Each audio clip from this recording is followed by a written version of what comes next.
Good morning. 6:19 a.m. I was listening to Jim Rohn this morning at the gym. Quality information, and it's simple. It's simple. It's simple. Got paid today. Immediately paid rent. And, when you have money, you tend to think clearly. At times. At times. But anyway, yeah, it kind of sparked me thinking about a lot of things, a lot of decisions I make concerning money, concerning wealth. Um, and that's what kind of sparked this video in terms of what I'm changing about the next 10 years. 2030 is coming, people. Sadly, a lot of people won't make it. It's real life. It's real life. A lot of people are not going to be there when it happens. So, with that in mind, with 2030 in mind, a couple questions. I took a lot of notes this morning. I'm not going to talk about all of them because a lot of them just have to deal with me. But I try to gather the most general, the most impactful notes from the video that I watched. It was like a 2 hour long lecture. It was so yeah, a couple things. The next 10 years of your life, it comes and goes. It flies. If you think back 10 years ago, where were you? 10 years ago, where was I? I was in high school, 2010. I was in Watertown, New York. Um, yeah, military towns, not on the map. Right outside Fort Drum, New York, and yeah, that's where I grew up. Fishing, hiking, camping, things of that nature. That's what I was doing up there. Was finding myself and realizing that I hated snow. But yeah, 10 years ago was seemingly a long time ago, but a lot has changed. A lot has changed. Working at McDonald's to staff sergeant in the Air Force, staff sergeant select in the Air Force. A lot has changed. Been in 3 years now. Um, I've had multiple jobs between high school and currently. Um, yeah, so I'm not gonna give a long bio, but yeah, I just want you to think about where you were 10 years ago, and realize the fact that you don't know where you'll be 10 years from now. That's really what this video is kind of alluding to is the unknown. Typically, a human's greatest fear is what they don't know, what's around the corner. That's why when we walk into rooms, we're just swiping for the light switch because we don't want to walk into a room and just start bumping our toe and knee into the given objects in a place that we live in. We typically know our environments, but yeah, we have that fear of the unknown, you know. But realize that it's both positive and negative, and that's probably the benefit of the unknown is not knowing what's coming, what is positive, what is beneficial that could happen today. Haven't been at work yet. Don't know what is going to happen at work, but who knows? A lot of good things can happen. Of course, bad things, pain and tragedy, they plan themselves. So there's that, to be aware of. But who knows? That's the benefit, and you have to accept both. You have to accept both. If you want the benefits, you want the pros of the unknown. You have to first of all plan because planning helps you anticipate the unknown positive variables. But then the negative, realizing that, as I mentioned yesterday's video, the pain and tragedy plan themselves. So you have to plan the ups, you have to plan the highs. Couple things. And this is probably my favorite thing I got from the video is what happened? This is dope. What happened, bruh, to the willpower, the ambition we had as children? And I'm not speaking to, when your teacher asks you what you want to be when you grow up. I'm speaking to how you learn to speak English, how you learn to walk, how you learn to hold the bottle, to feed yourself, potty training. You learn to write the English language. A lot of us had to deal with cursive. Now I have a passion for cursive. Cursive is so beautiful to me. Imagine as adults trying to learn, Cantonese, Arabic, English. English, one of the most difficult languages. And here we are just conversing like it's normal. I'm going to work to read and write English. What happened to that ambition we had, that willpower? Nothing had, historically speaking, nothing has ever in the history of the universe defeated the human willpower, the human mind. We are undefeated. Answer this question. Name another organism besides the human being that has removed themselves from the food chain. How is that possible? Name another human being that flies at the speed of sound and faster, or another organism for that matter. Name another organism that can run 30 miles an hour but flies at the speed of sound. That can dive to the deepest depths of the Mariana Trench. Deepest, location in the ocean. These type of questions, it doesn't make sense to my mind how there's no way I lost that willpower. It's still there somewhere. The difference is the information that I have telling me I can't do something. It's the fear. It's the fear. And that's what I was thinking about this morning. I'm like, how is it, man? Like they call us we're animals. They compare us to monkeys and apes and bacteria. We all have the same ancestor. Interesting. Interesting.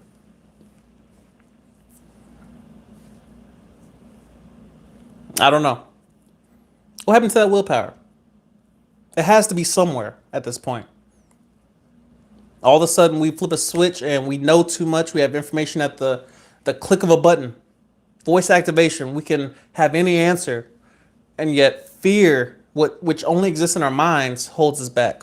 Speaking to myself, preaching to myself. Be advised, these videos are for me first. I have a list of goals right here on my whiteboard. And I look at it every morning. As soon as I wake up, that's the first thing I look at is, but I have to start over. I have to erase it and start over. Because first of all, they're not big enough. And this is my dream board. This is not my goals. Like this is something that, typically will take time, over 10 years, to achieve. But here's a question. Asking yourself the question, how could I achieve those things in 6 months versus, the 10 years I anticipate taking? It's a question I believe Gary Vee first posed. And he was like, yeah, we all set these long-term goals, and you should be setting long-term goals in terms of patience. Patience is the variable that we have control of, is our focus, our mindset towards, the journey itself. But what would happen if I tried to attempt or achieve these in the next 6 months? That's what we should be thinking about. All right. Yeah, so the will of a child. It has to do with fear. It's why we reach into the fire. The stove is clearly on, but to a child, it's just a bright light. Children lack fear. That's why they're able to fall and just bounce back up, and they don't know why they fell and they keep falling. We learn to ride bikes and we fall, but we get back up without hesitation. The will of the child is probably the most powerful, beyond powerful. Encased in innocence, but yet the mind is just soaking up its environment. It's listening to everything that comes in any variable that enters the ecosystem, and the awareness of a child, it's soaked up. Whatever it observed, the body language of the parents, the energy of the environment, the child soaks it up and utilizes it to progress. It's amazing. If you had enough reasons, you would do amazing things. What amazing things would you do if you had enough reasons, to engage or to embark on it? It's an amazing question Jim Rohn asked. I think about myself in terms of what motivates me, and I really hate the word motivation at this point, in its development, just because it's so. Well, we all love it. and including myself. And I type in motivational videos just to get myself going. Times of the valley, if you will. Motivation. I was talking about yesterday at the office. We were talking about hygiene. We were talking about a lot of stuff, but um, I mentioned how when I first began the love of personal hygiene and my discipline in that area, my love of showers, taking multiple showers a day. I'm probably one of the few people that takes a shower before I go to the gym, even though I know I'm going to be sweating and attempting to defeat my deodorant in the process. I still like to balance it out. I like to smell good when I sweat. I like to smell good when I'm engaged in activity. When I'm running past someone, I want them not to be, on 10. So, but I thought about the moment where I changed my viewpoint of hygiene. And honestly, I can't remember, and I can't remember the exact person or the exact moment or event, but I know it had to do with a female that I liked telling me I stinked. And it only took once. It only took once. I only needed one reason to take multiple showers and to actually anticipate body odor, the natural events of my deodorant and myself, my body turning towards entropy and whatnot. What would you do if you had enough reasons? It's a good question. I watched an article on YouTube a while back, and it was about I believe he was a 39-year-old doctor, formerly a car mechanic. And he spent 39 years developing his skills as a mechanic on vehicles, fixing cars. You know, well known as a blue collar, position. You're turning wrenches. Your hands are filthy. You stink. You smell like car oil and fluids and the garage environment. It's different. But I believe he says he went to college. He took a class on anatomy and biology and whatnot. He was in school for whatever reason, and he fell in love with it. He decided, this is amazing. I enjoy this topic, and he decided at the age of 39 to become a doctor, which for most people would that they would immediately think that's way too late in life. Like, what are you doing, bro? You're 39. You have a family. You have children. Why would you decide to make such a huge change in your life at such a late age?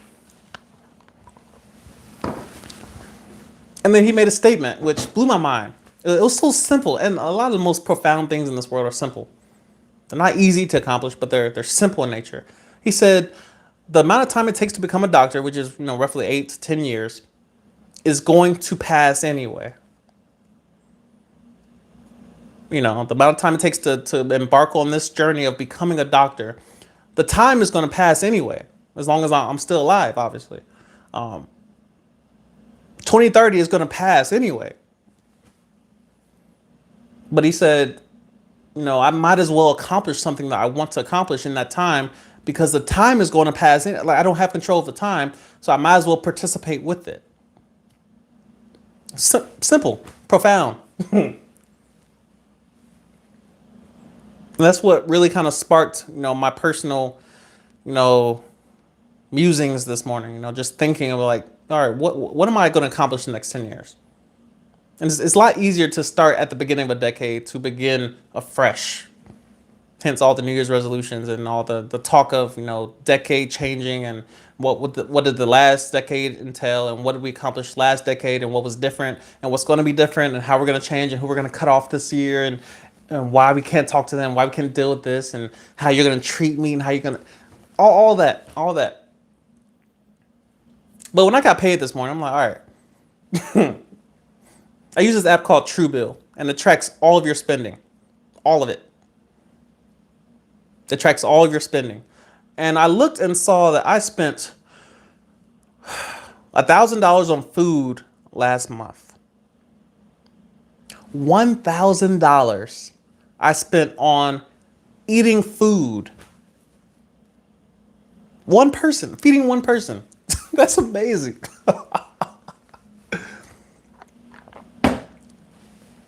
$1,000 spent on food last month. I spent $5,000 last year on food.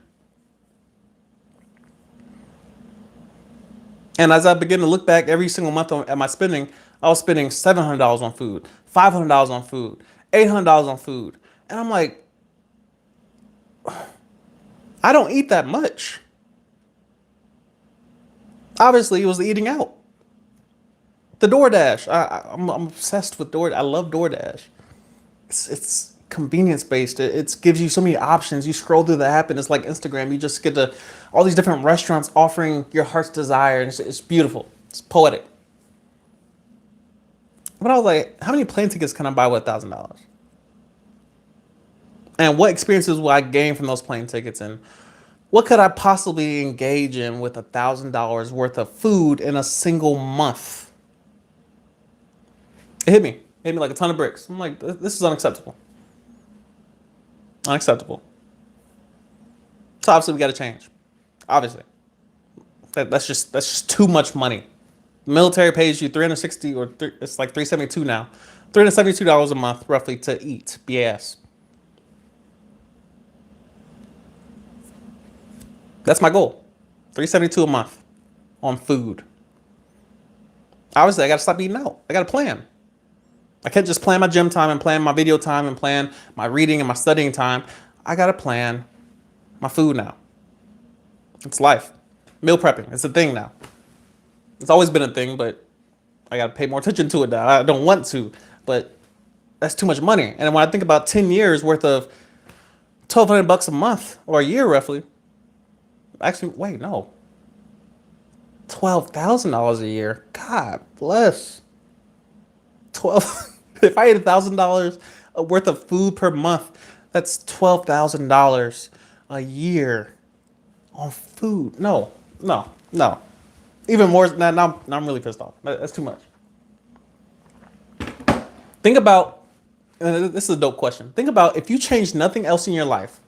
If you took an evaluation, let's say you had a Truebill equivalent of an app that evaluated every area of your life and gave you a report and said, you're doing these different things, this consistently or inefficiently or whatever. You're doing these things this way. If you change nothing else about your life for the next 10 years, think about where that would put you.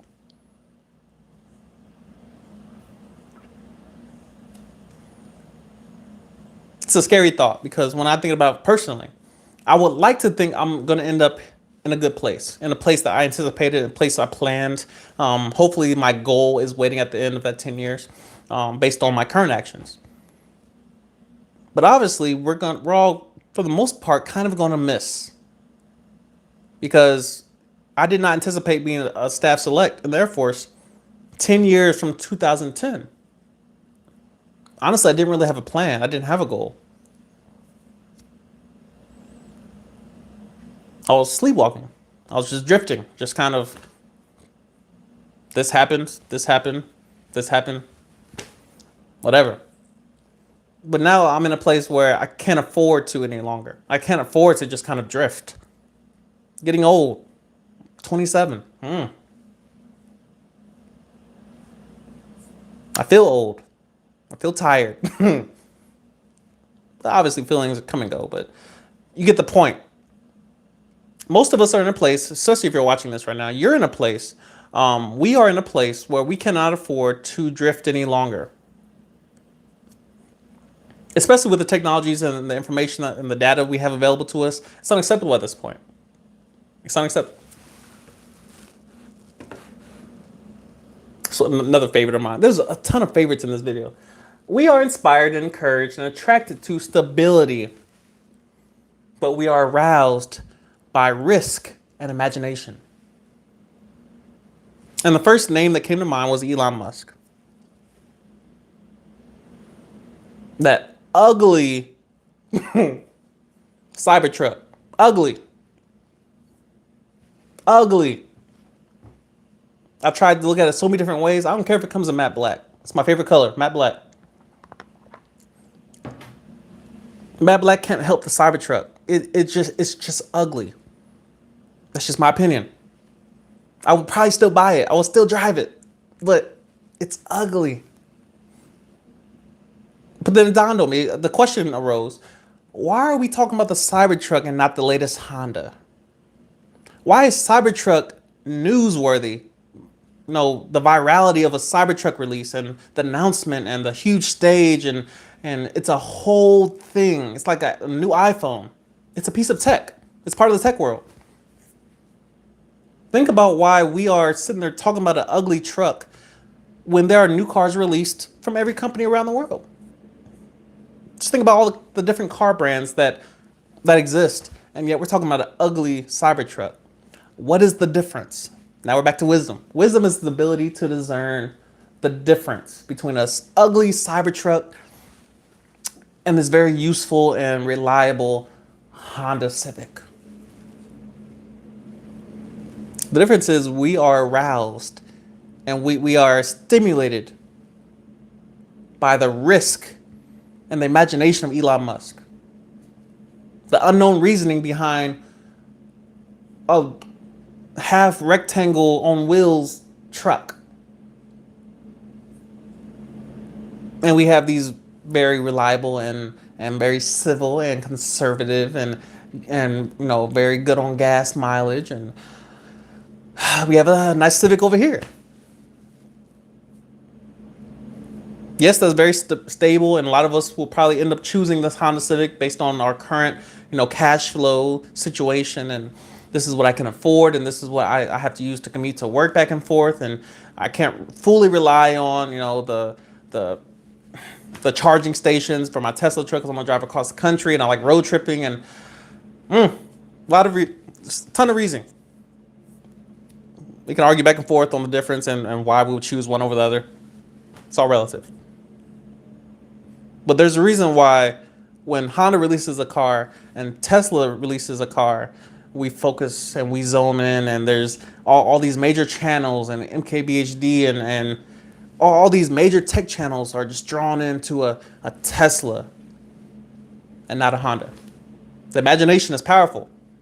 And we flock to those who use their imagination in life versus those who choose the safe option.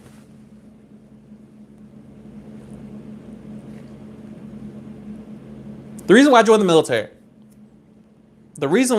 military was because I saw how my sister struggled in college in terms of financial, responsibilities. I saw her struggling. I had to loan her money. I was working at McDonald's, and I saw her living paycheck to paycheck, borrowing cash, struggling to buy books and things of that nature. The college environment. The typical broke student. I'm like, I don't want that for myself. That seems a very inefficient way of studying, is having to be worried and stressed about money. So I said, I'm going to take a different route. Different route. Not better, not worse. Different. I'm going to join the military. Obviously, it took me some years from, roughly 2011 to 2016, that whole time of inaction. And obviously, I pay the price now of inaction, because we all do. We all pay the price of inaction. And it's far greater than, a bad decision, depending on the bad decision and, the ramifications surrounding it. I chose a different route. Some people may see it as conservative, safe, more stable. And for a lot of you, you may be in that place where you need a more safer option. You need a more stable option. The difference is you must be taking risks while maintaining stability. Perfect example of fishermen standing on a stable boat while taking risk out into the ocean, hoping and anticipating food or a catch or whatever, a trophy. The best place to take a risk from is from a place of stability, in my opinion. Some people think that, just go risk it all. Put all your income, your entire check on red and hope, the 50-50, lands in your favor. It's possible. It's 50% probable. But if you have a family and now you're bankrupt, homeless because of one decision, think about that. I'm not saying it's wrong. I'm not saying it's better. I'm saying it's different. It's different. Let's use wisdom. So, Risk and imagination. Most people equate those two words with youth, and you're young, you have time to take risk. That's true. That's true. But think about how you view imagination and risk and creation and doing things that others are afraid to do and not doing. Think about the potential rewards of taking a risk. Someone is winning these lottery tickets, people. Against the odds, someone is winning these lottery tickets. I'm not saying it's going to be you. It's probably not going to be you or me. But somebody's winning. And that started with a risk.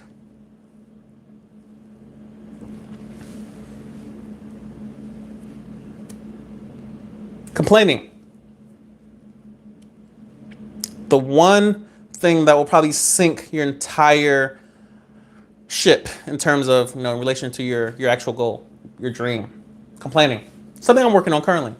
Obviously, you guys know I do not like finance. Well, as of late, I've been listening to only gospel music. I pretty much started in LA when I was just driving around, just listening to gospel music. You don't have to be a Christian. You don't have to believe in God. It's not about that. But I grew up listening to gospel music. I grew up in the church. I grew up listening to just gospel music. It makes me feel good. It's comforting to me. So with that, I've noticed some changes in myself. I'm a lot more calm.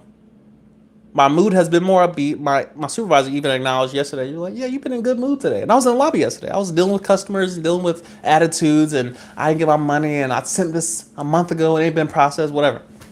Just dealing with problems and issues and controversy. And I was in a good mood for the most part of yesterday.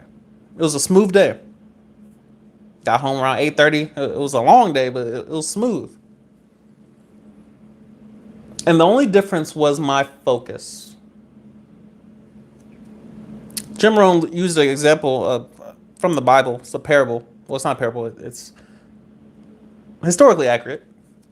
But in relation to the Bible, he was mentioning the story of the Israelites and how they were journeying towards the promised land via the desert. They're in the desert and they are experiencing the desert, as probably you would.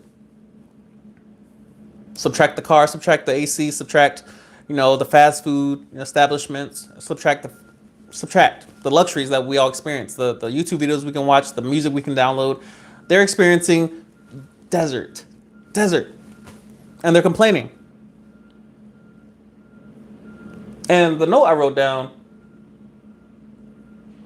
imagine traveling towards somewhere. You know where you're going. You know how far away it is. You know exactly what you want. You know what you're anticipating, what you're going to gain from this journey. And you never get there because you complained and you lost focus. You thought about the wrong thing. For 40 years, they wandered the wilderness. 40 years. I'm 27. Imagine another 20 years of just, I hate finance. The children of Israel knew where they were going and they never made it. They typed in the GPS, promised land. The land of milk and honey and huge grapes and DoorDash that's free and Chipotle just overflowing and they never made it, although they knew exactly where they were going. That is the product of complaining. And it's the main focus that I have to address is, yes, there are all these negatives and inefficiencies and things I don't enjoy, but what alternative do I have? I might as well focus on the positives. I might as well focus on the opportunity I have.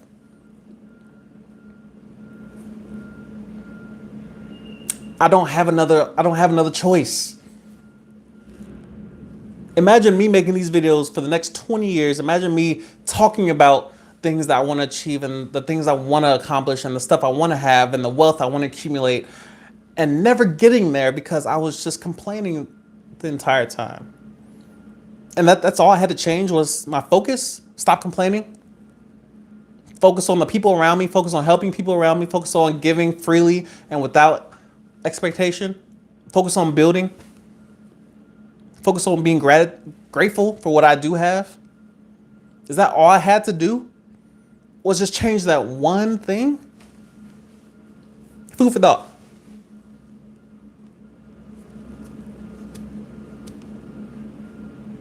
That's it. Food for thought. 30-minute video, goodness.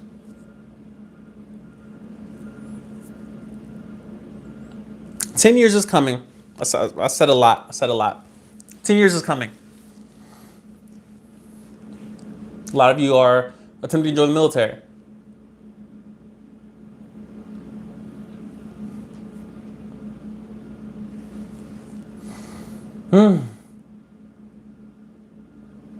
Think about that 10-year mark from today. That's a good chunk of time. It's a substantial amount of time. 10 years. Think about your decisions. Think about your dreams. The things that you imagine, the things you think about when you get in bed and you go to sleep and you watch Netflix and you see people living a fictional life. You know, that came from someone's imagination. You know, the Raymond Reddingtons and the Olivia Popes and the people that we consume and the people that we know about and the people we make memes about, we consume memes about, the people that we engage and we bring into our lives. Think about that. That all came from someone's imagination. So obviously we have our own, ambitions, we have our own dreams and goals we want to accomplish. But I would challenge you, as I'm challenging myself, to set the bar a tad bit higher in terms of that 10-year mark. That's a tad higher. And then heavily evaluate, what am I doing now in terms of where I'm going? Does it map? Do these match? Does my goal match with my actions that I do daily and hourly? I can honestly say right now, 6:51 a.m., I can say honestly right now that I am falling short. I'm falling short heavily. If this was even possible, if there was a way to pull out everything I know and compare it to what I'm doing on paper, I'm nowhere near what I want to accomplish. Nowhere near it. Matter of fact, I will fail. I'm scared to say out loud. Knowing what I know, and if I listen to everything I know in terms of principle, in terms of wisdom, in terms of what I know to be doing, what I know is successful because it's based on mentorship, it's based on principle, it's based on wisdom. Someone else and a lot of other people keep doing these same things and they're successful. And yet I want certain things that they may have achieved in their own lives. And I saw the way they did it. And they may even documented how they did it. And they keep preaching the same things, that they're consistent in their own message. And I say, I want those same things too. And then I look at my actions compared to their actions, seemingly, of course, because, not everyone's not showing everything. But if I look at the principle of the thing, I will fail. That requires change. I got to change. I got to change. Now, one thing you have to realize is that the thought of identifying I need to change in this area does not immediately change you.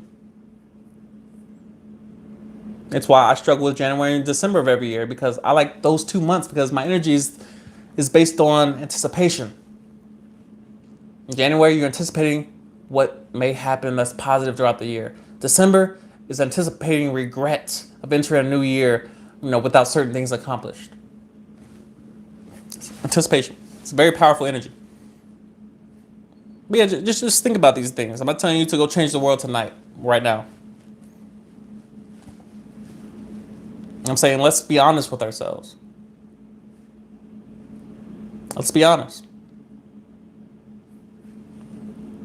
We say we want things. this generation probably wants the most out of any other generation that ever lived. We want flying taxis. We want to own supercars. We want condos and petty. we want a lot of things. But if we look at our actions, in terms of our ambition, in terms of our discipline, does it truly map? Like, are we being delusional, thinking that we're gonna achieve something by being lazy, by sleeping in, by, not accumulating wealth, but by buying, fancy shoes and bags and things we can't afford? Preaching to myself. That's the video. Preaching to myself. So be encouraged. Be encouraged. But be aware that you have to change. I have to change. We have to change. We have to grow. We have to take advantage of what we have. We have to grow. We have to grow. So that's the video. A longer video. I'm aware. Headed to work. Headed to work. Today's focus is our focus. Today's focus is focus. Yes, there's traffic. Yes, there's negatives. Yes, there's foolishness. But today's focus is gratitude. It's positivity. Say it was good.